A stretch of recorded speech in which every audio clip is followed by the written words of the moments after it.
Hi, I'm back to we're selling our place. All right, so I'm actually looking at over one of our front paddocks. When you're actually coming onto the property, this is kind of on the left hand side. It's got quite a dip in it, and probably a really good site for somebody if they wanted to build a dam. And the tree line that's down there is actually where the creek is. Now the property actually extends to the other side of the creek, up into the hill, so there's more than just this area. So the creek's actually got wild trout in it. We had one of our guests staying here, saw an eel, and platypus. Yeah, platypus. As you can see, we've actually got power line running through here, and the power runs up to the property. And like I said in a previous video, we've actually got it hooked up that our solar actually runs into the grid. So at the moment we're not actually paying for anything. The other thing we don't pay for, which is the responsibility of the new owner, is obviously the sewerage and water. We pump up to the tanks. You can just see those in the distance there. Beautiful brown mountain in the background. Probably can just see a roof in the distance too. I mean, that's how far the neighbour is from us. I mean, you really can't see them. We're really private. It's like being stuck in the middle of your own suburb. All the privacy you would want. So they're two big concrete tanks, and basically our property actually runs nearly right alongside where that house is. So the paddock there is quite big. We've used this. Sometimes people come and use this for just parking when they've gone down to our large campsite, and they haven't got a vehicle that can actually take the entry and exit. And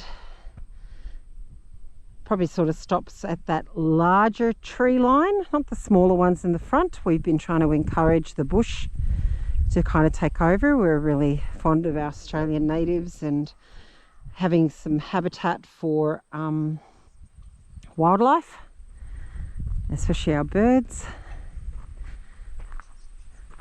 There's a native berry bush in there. I'm not actually sure what it's called. It has little red berries, but yeah, small, sweet, great for foragers again. Yeah, so this is this part. And Aurora, the electricity company, they come through every few years and they clear all the trees from the power line and keep that clear so that obviously there's no issues. But yeah, so a lot of that bushland that you're seeing directly in front of you now, yeah, we've encouraged that to grow, and we have got a lot of animals here. So we've had wombats, there's echidnas, possums, wallabies, Tassie devil. Yeah, you know, there's a lot going on here, mainly at night.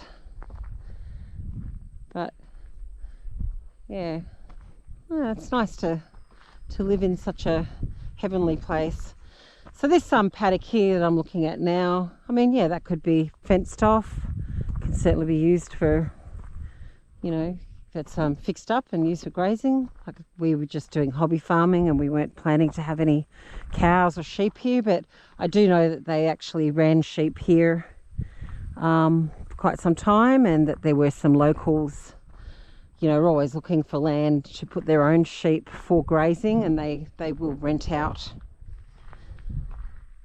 spaces for that purpose. So yeah, again, if it was something you wanted to think about as an income stream, you know, it yeah,